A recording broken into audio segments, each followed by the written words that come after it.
team leads the league in offense, in total offense, and they're second in the league in total defense.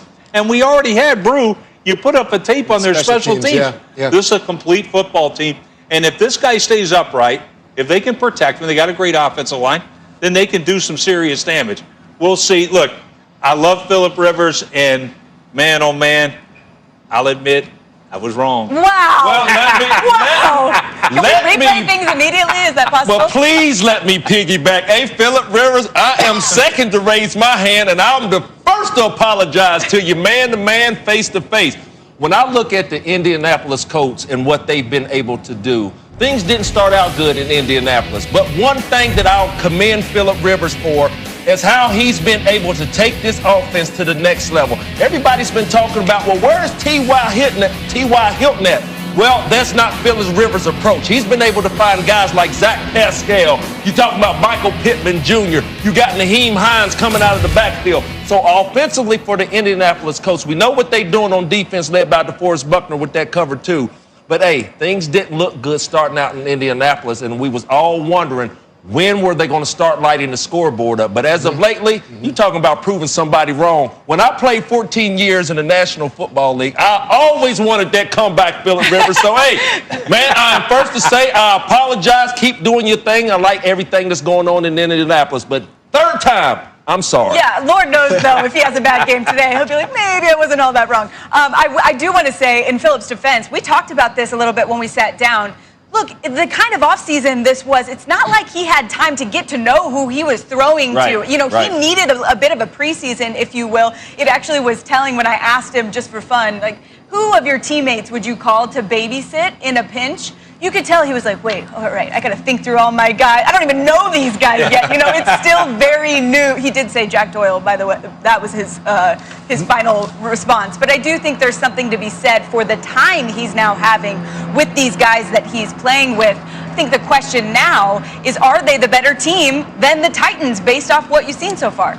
I mean, if Phillip Rivers has everything right, I think this team can go as far as they want to, but he is going to go as far as, like you guys are saying, as far as that defense continues to make plays and the offensive line gives them time. Now, do I think, hey, Phillip Rivers, it doesn't matter. You're in a shootout with whatever quarterback it is, you can still do it. I don't think that, because, sorry, but just the structure of a play breakdown, and I see Phillip Rivers trying to scramble out the pocket, the play's over. That's just the way it is. So Phillip Rivers has to be on time, but the Colts definitely are one of those teams that can come out of nowhere and surprise a lot of people because of their special teams units making splash plays, their defense making splash plays, got an outstanding rookie in Justin Blackmon, those type of things. But the Tennessee Titans, that type of mentality, this is a huge game because the Tennessee Titans come for you every single quarter.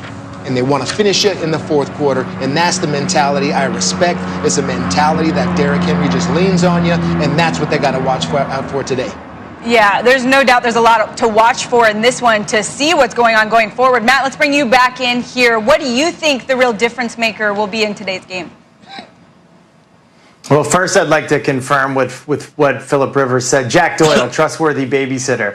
But the wide receiver that I think is most dangerous in this game is got to be for the Tennessee Titans, A.J. Brown. To me, for today's game, I'm sure there are going to be a lot of highlights in this one, maybe some lowlights, depending on how this relationship between Bruce Arians and Tom Brady goes. Our Jeff Darlington, who is there in Tampa, is probably sick of talking about this relationship. Jeff, I was thinking, it kind of reminds me about like the early Facebook days when you were constantly changing your relationship to it's complicated, we're together, we're not. What's the current status of this relationship? Well, Sam, I've been equally fascinated by the harsh candor with which Bruce Arians uses when he assesses Tom Brady's game, and I did express that to some people close to Brady, and I was surprised that I actually got kind of pushed back on a little bit, that Brady is okay with the way things are. He knew coming down to Tampa that this is how Arians is, and he actually kind of is amused by it. Now, there are no regrets on the part of Brady. He loves it down here in Tampa, and he knows that what also comes with some of those harsh public sentiments is no BS from Arians, that it's a pretty good lifestyle. Now, does that mean that things are perfect in Tampa? No, not by any means. Brady wants to see better midweek preparations, better situational planning, so that at the end of games, like the one against the Rams, they're in a better spot. Speaking with high-ranking Bucs sources, they say that they feel like they recognize that, and they have worked this week to try to make some corrections in that area. So are things aligned perfectly? No. But are relationships fractured here in Tampa? No, they are not. This is a team that still has optimism that they can get things back on the right track, Sam. Yeah, Jeff, and we got to remember, too, that even in the late years of Bill Belichick, remember there were whispers of these two aren't getting along perfectly. That's just human nature and relationships. I want to bring in Matt Hasselbeck here. Matt, you heard what Jeff said there about Brady being okay with this. You got to know from a quarterback's perspective, he did his homework. He knew what he was getting into with Bruce Arians. But what do you think the key for this offense between those two is today?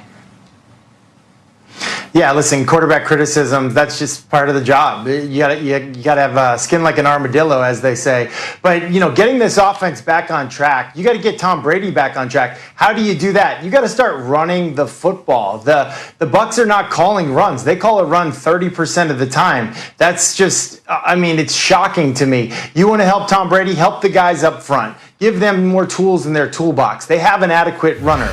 Ronald Jones, he's 5th in the NFL in rushing, yet in the last 5 weeks, he's averaging 11 carries a game. Sometimes you can get a little too creative, a little too cute, you get, a little too distracted with the wide receivers and all the weapons and the tight ends that you have, and you forget to run the football. And I think that's what we're seeing in Tampa. We're seeing a team that gets away from the run way too quickly, and for that reason, I think you're seeing a quarterback who's under duress too much. Yeah, Matt, I think that makes sense in terms of who he's got back there.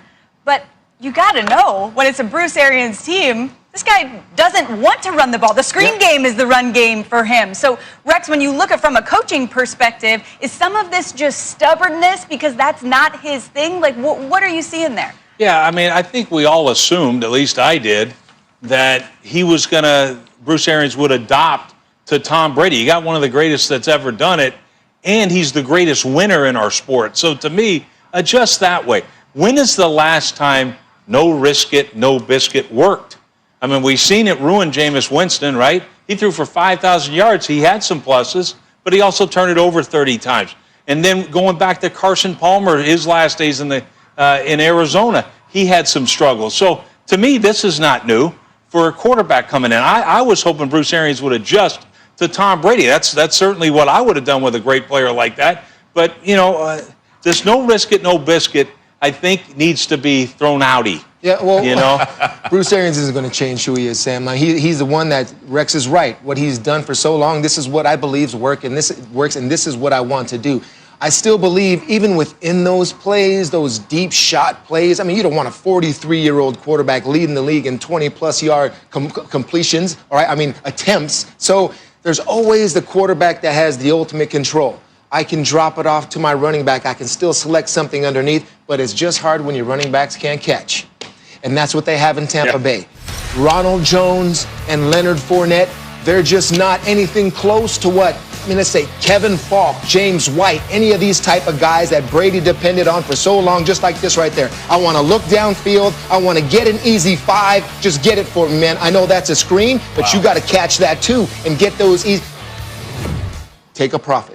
Don't go broke, take a profit. Tom Brady believes in that. But if I can't even do that, fellas, all right, well, I'll just throw it deep then. And that's where the conflict is. He has no running backs that can provide him that 3, 4, 5-yard gain easy like that. Drew, you nailed it. They're behind the stick so often.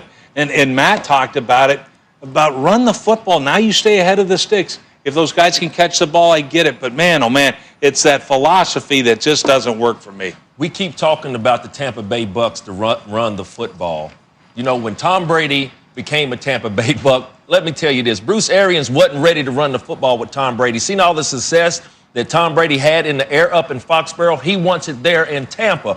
But I think there's one concern for me. When I look at the games that the Tampa Bay Bucs lost this year, with the Rams, you got the Bears, you got the Saints twice, it's the confidence in Tom Brady. I think his confidence is shot. And the reason why each week I keep talking about the offensive line play for Tom Brady, you just talked about the inability to protect Jameis Winston with a league-high 30-something interceptions. What I've seen in Tom Brady and his confidence and the reason why it's shot is because Have you ever seen a guy driving, standing up, looking through the windshield? Well, that's the quarterback position. When you're not a mobile quarterback, that's what you want to be able to look through when you're stepping up in the pocket. Tom Brady, when he steps up, he's not moving left. He's not moving right. He wants to step up in the pocket. And we keep saying it weekend, Tom Brady's not going to steal any yards at the quarterback position. So I think going forward for me, looking at the Tampa Bay Bucs offense tonight in a big game like this, going against Patrick Mahomes and this Kansas City Chiefs team, they got a defensive tackle, and Chris Jones is one of the best in the National Football League. I just alluded to Tom Brady being uncomfortable because his inability to step up in the pocket. Today, in order for Tom Brady to be comfortable to deliver that ball to his pass catchers, he has to be able to step up in that pocket. If he's able to do that, that's giving him all the confidence in the world that they can beat these defending Super Bowl champs. Yeah, and if Tom Brady's uncomfortable, Patrick Mahomes is comfortable. And no matter what position you put him in, because, I mean, you put pressure in his face, I'll just drop back to about 15 yards and still flick it with my wrist. Where has the Tampa Bay Buccaneer defense been? You know, all those great players we try to mention early on, the Devin Whites and all these guys making big